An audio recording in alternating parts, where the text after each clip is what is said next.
Hi friends, welcome back to my channel. இந்த வீடியோவில் நம்ம எதை பார்க்க போகிறோம்னா, குக் வித் கோமாளி சீசன் 5 விட்டு ஃபரீனாவை விலகிட்டேன் அந்த ஒரு போஸ்ட்டை ஷேர் பண்ணியிருந்தாங்க. அதான் சோஷியல் மீடியாவில் ஃபுல்லாக இப்போ வைரல் ஆகிட்டு இருக்கு. குக் வித் கோமாளி சீசன் 5 ஆரம்பிச்சது பார்த்தீங்கன்னா தொடர்ந்து பிரச்சனைகளும் சண்டைகளும் சர்ச்சைகளும் தான் போயிட்டுருக்கு. குக் வித் கோமாளியை சீசன் 4 வரையும் நல்லா சக்ஸஸ்ஃபுல்லாக ப்ரொடக்ஷன் பண்ண மீடியா வர்சஸ் கம்பெனி குக் வித் கோமாளி கைவிட்டாங்க. இப்போ பார்த்தீங்கன்னா விஜய் டிவியில் பாக்ஸ் ஆஃபீஸ் கம்பெனி தான் குக் வித் கோமாளியை வந்து ப்ரொடக்ஷன் பண்ணிட்டு இருக்காங்க. சீசன் 5 விட்டு நிறைய கோமாளிஸ் ஆல்ரெடி லெஃப்ட் ஆகிட்டாங்க.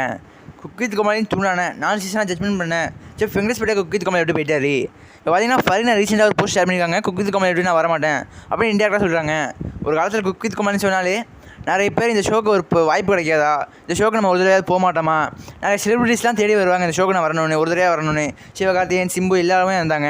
இப்போலாம் குக் வித் கோமாளி சொன்னாலே நிறைய பேர் அலறி அடிச்சு வர்றாங்க.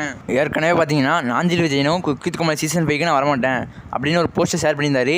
அது மட்டும் இல்லாமல் பாக்ஸ் ஆஃபீஸ் கம்பெனி ப்ரொடக்ஷன் பண்ணுற எந்த ஷோஸ்க்குமே நான் வரமாட்டேன், எதுலையுமே நான் பெர்ஃபார்ம் பண்ண மாட்டாங்கன்னு சொல்லியிருந்தாரு. நீங்களே சொல்லுங்கள், ப்ராப்ளம் குக் வித் கோமாளி மேலேயா இல்லை பாக்ஸ் ஆஃபீஸ் கம்பெனி மேலேயா? நீங்கள் மறக்காமல் கமெண்ட்ஸில் சொல்லியிருங்க. இதே ஃபரீனா பார்த்தீங்கன்னா இப்போ ரீசெண்டாக ஒரு போஸ்ட்டை ஷேர் பண்ணியிருந்தாங்க. அதில் அவங்க என்ன குறிப்பிட்டிருந்தாங்க பார்த்தீங்கன்னா, குக் வித் கோமாளி சீசன் 5 ஷோவில் நான் கமிட் ஆகிருக்கேன்.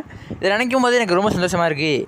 இன்னொரு சைடு கொஞ்சம் வருத்தமாக இருக்குது. அது ஏன்னு கேட்டிங்கன்னா, நான் கஷ்டப்பட்டு கடின உழைப்பை போட்டு எடுக்கிற எஃபர்ட்ஸ் ஆல் கண்டென்ட்ஸ் எல்லாத்தையும் எடிட்டர் பார்த்தீங்கன்னா கட் பண்ணிடுறாரு. CWC சீசன் 5 எடிட்டர் பார்த்தீங்கன்னா நான் எடுக்கிற கண்டென்ட்ஸ் எல்லா கண்டென்ட்ஸையும் டெலிட் பண்ணிடுறாரு. பேரிங்கில் மட்டும் தான் நான் வரேன், மற்ற சீன்ஸில் எதுவுமே நான் இருக்க மாட்டேன் அதான் சொல்லியிருக்காங்க. யாரும் பார்த்தீங்கன்னா ஃபரீனாக்கு தொடர்ந்து சப்போர்ட் பண்ணிட்டு தான் இருக்காங்க. எடுத்தோடனே ஒருத்தவங்களுக்கு ரீச் கிடைச்சிடாது, போக தான் அவங்க பர்ஃபார்ம் கொடுங்க, போக ரீச் கிடைக்காத மாதிரி சொல்லிடுறாங்க. அது மட்டும் இல்லாமல் பார்த்தீங்கன்னா குக் வித் கோமாளி சீசன் மேலே பார்த்தீங்கன்னா சீரியல் ஆக்ட்ரஸ்லாம் கோமாளியாக போகிறாங்க. ஒரு பர்ஃபார்மர் இருக்காம ஃபுல்லாக சீரியல் ஆக்ட்ரஸ்லாம் 3 பேர் இதோட வந்துட்டாங்க.